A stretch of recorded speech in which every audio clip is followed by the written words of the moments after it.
Hey, what's going on, guys? It's FPL Yusuf here, and welcome back to another video on my YouTube channel. Today, I'm going to be bringing you guys my Game Week 2 transfer targets. We're going to recap how we got on with the first game week of FPL, and it was a good start for us. So we'll cover all the points in that.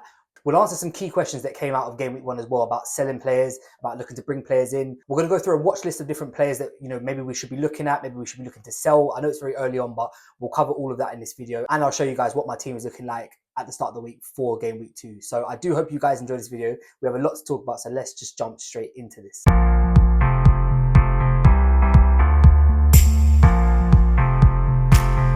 Okay, welcome back, guys. Thank you so much for being here with me today on my YouTube channel for another video. So as I said in my intro, today, our first transfer targets of the season. So we're just going to do a quick little recap of how Game Week 1's gone on now.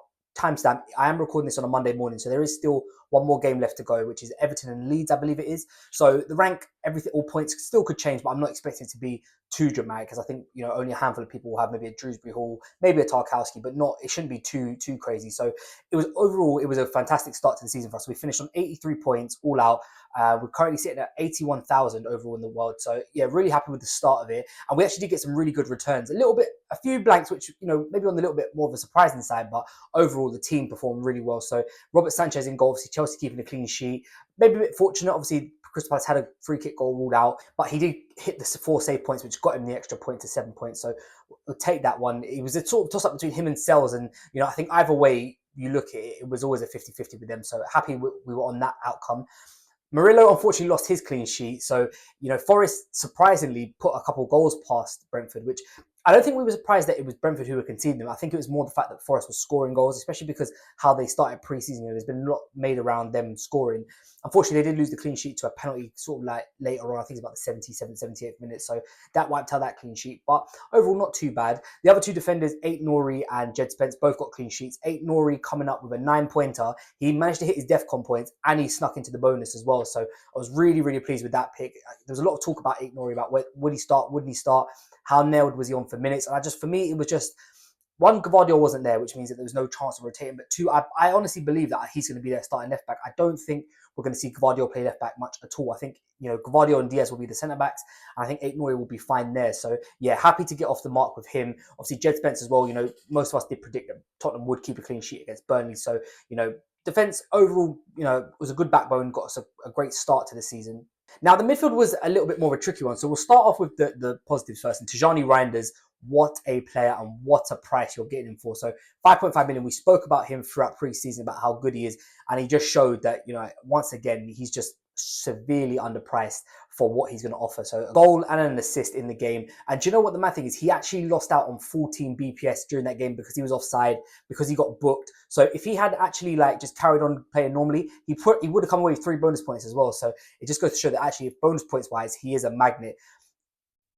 And I think at 5.5 million, you're just not going to find a better 5.5 out there. Obviously there's Caicedo, there's Anderson, but for the upside that he brings in an attacking City side, I think for me, he was definitely the right player to bring in. At the time of me recording this, I don't think his price has changed, but I think he's very close already. I think he's had about 200,000 plus transfers in, so everybody is already starting to move towards him, but we're going to talk about him in a later section as well. Jorginho Ruta got himself an assist, a little 6-point, I would take it. Did get brought off about the 70th minute, which we were kind of expecting, so nothing out of the ordinary there. Obviously got his little return, so yeah, pleased with that. The two other midfielders and the premium ones actually both blank. Now Florian Wirtz was a little bit more of a surprise than Cole Palmer was, and I'll talk about that in a second. But Liverpool played really well. We had Gakpo in the team, and I took him out for Cole Palmer last minute because I was kind of worried about the ownership.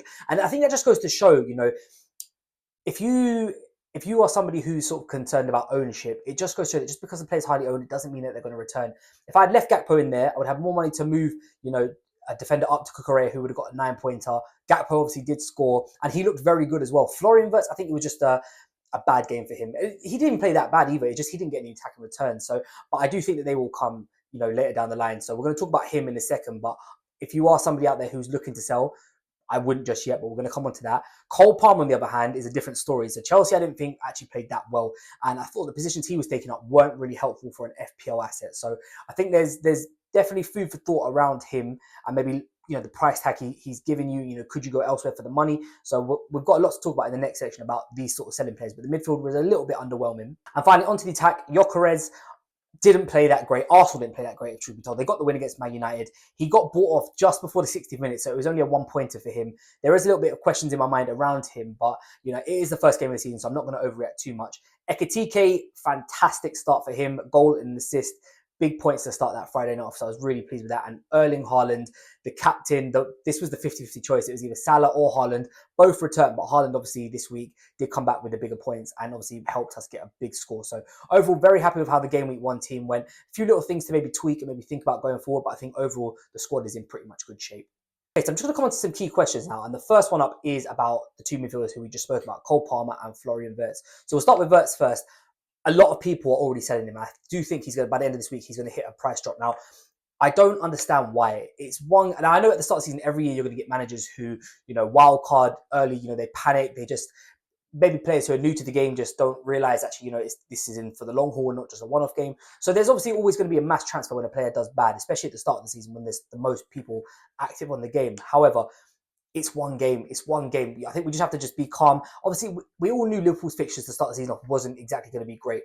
Bournemouth was the one that you'd probably expect him to get an attack and return in, but Newcastle next, Arsenal in 3. So if you are, obviously Florian Wirtz has blank, but I think if you got him in at the start of the season, you are aware that up until at least game week 3, that the fixtures were going to be a little bit difficult, but it's the ones after that, the game week 4, the game week 5, when it's like Sunderland, Burnley's, these are why you want to keep him. So for me, I'm not considering selling him, not even at the slightest. Even if he blanks over the next 2, there's no way I'm getting rid of him before game week 4 and game week 5. And I would highly suggest just hold on to him for now. Just because he didn't return against Bournemouth, that doesn't mean he can't return against Newcastle or against Arsenal. So just be patient with it and just wait and see what happens, because he was taking up good positions. Just wasn't on the side of any attack and returns for this one. Now, Cole Palmer up next. Now, this is someone who I am looking at a little bit differently for 2 reasons. Number one, the positions he was taking up wasn't as good as what Florian Wirtz was taking up. But 2, it's the price tag as well. He's a lot of money for a player who, towards the end of last season, was really not really that influential in how Chelsea were playing. And if he's going to start the season the way he ended it, for me, it's going to be a quick turnaround. So I'm going to give him till game week 3. He's got West Ham coming up this week, which is a good fixture on paper. Obviously, they've had a bad start to the season against Sunderland. So you'd imagine that Chelsea will get a lot of space in this game. And hopefully for him, he will have a lot more time on the ball, take up more of attacking positions. But I do think Cole Palmer is one to watch, because I think that price tag really is steep for somebody who is not going to be performing. And I just think if that's the case, then, there's that money could be spread so much better elsewhere in the likes of a Gakpo. It allows you, with the spare money, to upgrade your defense or change your strike force. So yeah, for me, Palmer is a keep for now. Obviously, great fixture this week, but definitely one to watch for the next few weeks. Okay, Mo Salah or Erling Haaland. Now, I've seen a lot of people talking and debating about moving Salah to Haaland because of that one game week. Now, again, it's one game week. Salah didn't play great. Obviously, was very lucky to get the goal. Probably should have come away with nothing out of that game, if truth be told, because he didn't really impact it. But it is just one game.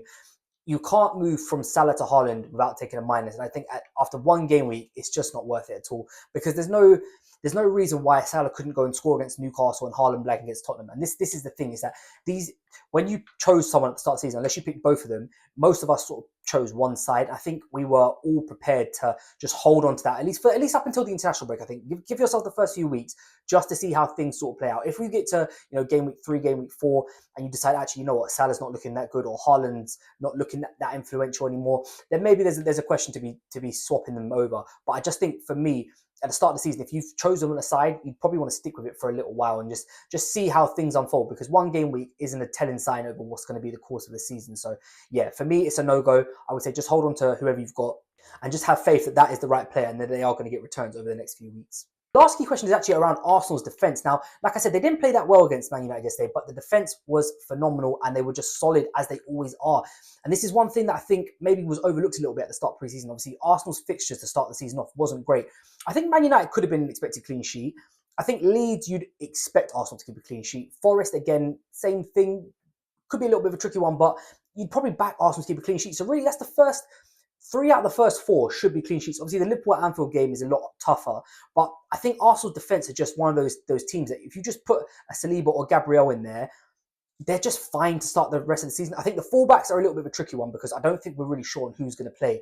But with Saliba and Gabriel, I think the pathway was always to Gabriel, right, because he had the attacking threat. But Saliba for defensive contributions, I think, is going to be slept on this year.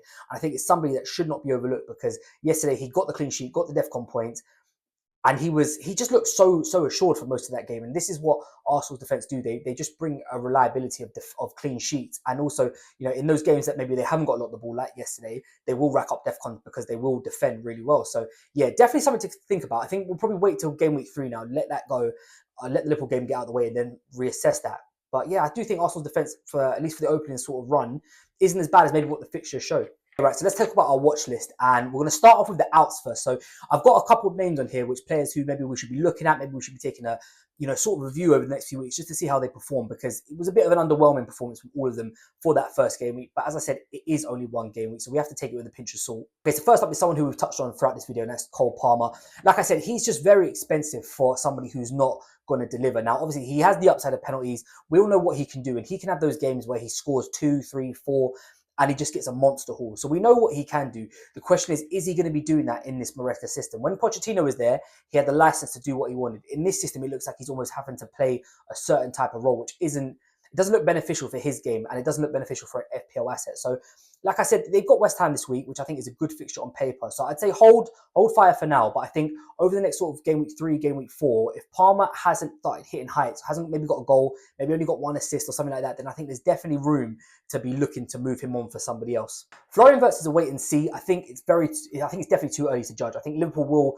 score a lot of goals this year. I don't think they're going to keep a lot of clean sheets this year, but they will score goals, and Wirtz will be a part of that. So for me, on him, it's a wait and see. Obviously, like I said, Bournemouth was probably the easiest fixture out the first 3. They've got Newcastle this week. They've got Arsenal next week. So a little bit of a tricky run. But after that, it's the game week 4. It's the game week 5. It's the game week 7, 8. These are the ones that you want to keep him for. So for me, I would be definitely holding till after the international break when they get their good run. If we get to that good run, game week 4, game week 5, and he still hasn't done it, then maybe there might be a question that needs to be asked. But for now, for Florian Wirtz, I would say he's a definite hold. Ollie Watkins up next. Now, he didn't start the season that great. Aston Villa didn't start the season that great. For those of you who doubled up, it was a little bit unlucky. Aston Villa didn't really look like they were at it at all. He has got Brentford this week, though, and Brentford obviously aren't in the best of shape. So I do think that there's an opportunity here for him to get a goal. He's somebody who I would say just wait and see. I think it's still too early to judge. Newcastle, despite everything they've got going on with Isak, was never going to be an easy fixture for them. Aston Villa, as good as they are, I just think that with Ollie Watkins, usually against the smaller team, should I say, he does turn up. Morgan Rogers, same thing. So I would just wait and see for now. Obviously, they've got a great fixture this week, so you're not going to sell him ahead of Brentford. But if he does blank against Brentford, then maybe more questions do get asked around him. But for the time being, definitely just hold on and wait and see what happens. And last up on the out list is Victor Gyökeres. Now, there's no way any of us are selling him before Leeds at home, right? We're going to keep him there. But I think after, I think there's definitely a consideration. Maybe, Arsenal and him in particular need to have like sort of 5-6 weeks to sort of get up and running, get used to how they're playing in the attack, and just let them gel. Then maybe we look at bringing him back in later when Arsenal's fixtures turn. But for me, I can speak clearly on this one because obviously he's in my team. I will definitely be keeping him for Leeds, but I think that there's definitely a view to maybe look to move him on after that game week. So we'll have to wait and see. Obviously, if he scores a hat-trick against Leeds, then I don't think anyone's going to want to move him on. But I think he's almost 50-50 at this point. He's a wait and see. If he blanks against Leeds, then I think it's definitely time to shift him on. There's other strikers out there. There's a lot of option at that price point. So we'll have to wait and see. But yeah, for him, he's a 50-50 at the moment. I would say just hold him for one more game week, see how he performs against Leeds, and then we go from there on him. Okay, now players to come in. Chris Wood up first. Now, do you know what? It made me happy that Chris Wood got his brace because there was a lot of talk about Chris Wood. And we all know that he's serial for overperforming his XG, right? We know that he's a very good finisher, but he does overperform his expected goals. However, coming back with a brace to start things off, I think was really good for him and really good for Forest. So he's definitely someone to keep an eye on. I think we need a few more weeks just to see how Forest are going to pan out, how he's going to play as well. Because obviously, like I said, Forest didn't really score that many goals in pre-season. So they had a favourable fixture against Brentford to start it off. Let's see what happens, when they play against maybe a little bit more quality. Let's see how influential he actually is. But definitely someone to keep an eye on. And especially, like I said, if you're looking to move from a Watkins or a Gyökeres, he is 100% a shout if he continues to, go on a run or looking threatening. Arsenal defence, we've spoken about them already in this video, but I do think that there is definitely room to have at least one of them. I would personally go for the centre-backs because I think the full-backs, you just don't know who's going to play. I think Arteta's playing different fullbacks depending on what opposition he's playing against. Like yesterday against Man United, I think we knew it's going to be a rugged game, probably balls into the box. So that's why they've gone Ben White and the Calafiori. You've got the height, you've got the sort of physicality. And then maybe against, at home against Leeds next week, you see Miles Lewis-Skelly, you see Timber, players who are better on the ball, players who can invert and combine well with the midfield. So I think Arsenal's fullbacks is probably a no-go just because of minutes risk, but Arsenal centre-backs I think are definitely a viable option despite having the fixtures that they've got. Tijani Reinders, as I said already, if he hasn't already gone up for a price rise, I think he's looking like he's predicting one for tonight.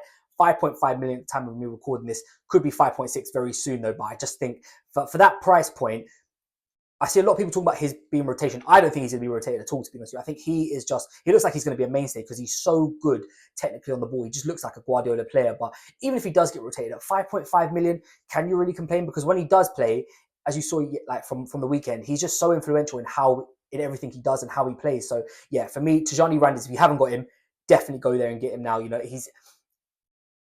I think around that price point, he's definitely best value for money. You know, he's playing for the best team out of everyone at that price point, but also he has the highest upside too. And the last one up is the one who has probably been overlooked the most, actually, probably because of that first game week fixture, and that is Antoine Semenyo. Now, obviously, he did get praised against Liverpool, which I don't think anyone would have expected for him to do that, but he looked good, and Bournemouth looked good. You know, there was a lot of talk about them defensively preseason, and we know that defensively they were going to struggle as they conceded 4 goals, but going forward, he looks very good, and Bournemouth actually ranked number 1 for the best fixtures up until game week 7 now. So if you are looking to move, you know, a Verts out, you know, if you're someone who's jumped off of him or you're jumping off a Palmer without seeing any more, I don't think you could go really that wrong with Antoine Semenyo. Like I said, 7 million price tag is great price for somebody of his ability, but also the fixtures he's got coming up as well really are good. So yeah, I think he's definitely someone to keep an eye on. But yeah, I think with those fixtures from game week 2 to game week 7, I think he's a viable asset to bring in. Okay, and finally, let's just go over what my team is looking like for next week. So, for sure, I won't be making any transfers this week. It's probably going to be a roll. I had this sort of planned out before the season started. So, game week 2 is pretty much going to be similar to game week 1. So, we'll start Robert Sanchez in goal first. Has got West Ham. He's away, but West Ham did not look good at all. So, I'm happy just to keep him in there. He's fine for now. Back 3 stays the same. 8 Nori against Tottenham at home, which I'm hoping he's going to get forward in this one. I hope he gets forward, and I hope he's going to get returned. So, he is somebody that is just going to stay in my team for at least for the foreseeable future until I see such time that he's a minute's risk. He's absolutely fine. Murillo, Crystal Palace, going to be a difficult game. I could see that one being like a 0-0 or maybe a 1-0 either side to someone. So there is points. So there's opportunity for DEFCON points for him in this game. And, you know, if he does keep a DEFCON points, you know, Palace have chances and he plays well, there is chance for bonus as well. So happy with him. One change to the back line, and that is Jed Spencer's coming out because he's playing Man City. And we're going to start Joachim Andersen against Man United. It's not the greatest fixture in the world, but Fulham are at home. They looked okay against Brighton. So yeah, he's fine for now just to stay in there. Midfield will stay as it is. You know, Cole Palmer, we're going to give him another week this week, as we will Florian Wirtz. So hopefully they can get up and running for this FPL season. Tijani Reinders, of course, is going to stay there. Tottenham at home. Again, it's a little bit of a difficult fixture, but I think with the amount of the ball that City will have, he will create chances in that team, no doubt about it. And obviously, Jorginho Ruta, Everton away from home. Not a bad fixture, not a great fixture. Hopefully, fingers crossed, he will continue to play up front. He wasn't on penalties, unfortunately, though. So that was the one thing that we did learn. There was a question about, is he on penalties? But we have seen that when Matt O'Reilly's on the pitch, he will be the one taking it. If O'Reilly wasn't on the pitch, I would assume Ruta would be that guy if Welbeck obviously wasn't playing. But I'm just happy to see him starting up front. And obviously, you know, hopefully, fingers crossed, he can get a few more attacking returns over the next coming few weeks. And the front three will stay exactly the same. Gyökeres, Ekitike, and Haaland. I think the only question around these three is who are we going to captain? So originally, before the season started, the reason why I put Gyökeres in my team was for that game week 2 captaincy. Now, that's still an option, but I'm also a little bit hesitant as the fact that he got bought off before the hour mark. And Haaland obviously had such a great start to the week. So that's a 50-50 call. I'll talk about that probably in my final team selection video at the end of the week. But I'm going to think very carefully about which way I want to go with that and maybe who has the higher upside in this fixture. Okay, thank you guys so much for watching this video. If you have enjoyed it, please don't forget to drop a thumbs up and subscribe down below. Just want to say, if you guys have got off to a bad start to the season or hasn't maybe gone your way, don't panic, don't relax. You know, it happens to all of us. We're all going to have weeks throughout the season where maybe our team doesn't perform the way it should. Maybe we've just made the wrong call. Maybe players that we were looking at, we just didn't commit with. It's going to happen, okay? So don't panic too much. It's only one game week. There's still 37 to go. We've got a long, long way and a long time ahead of us. So just keep calm. Reassess things after game week 2. Give yourself another week of eye test. Give yourself another week of data. And then you can make more informed decisions. But do not panic, okay? Because that's the worst thing you can do. Start making panic transfers. And then the players you've got rid of are the players who return this week. So if you haven't had a bad start to the season, don't worry about it too much. If you have had a good start to the season, again, don't worry too much. It is a long season. So we've got a long time to go. We'll be back tomorrow with a FPL challenge video. Then we'll be back on Wednesday with a bus team video. And then Thursday/Friday morning, I'll try and get it uploaded Thursday, will be a final team selection video because the deadline is for Friday again this week. It's Chelsea against West Ham on that Friday evening. So I'll try and get that video up for you guys on Thursday. But as always, thank you all so much for watching this video. If you have enjoyed it, please don't forget to drop a thumbs up and subscribe down below. And I'll catch you guys next time.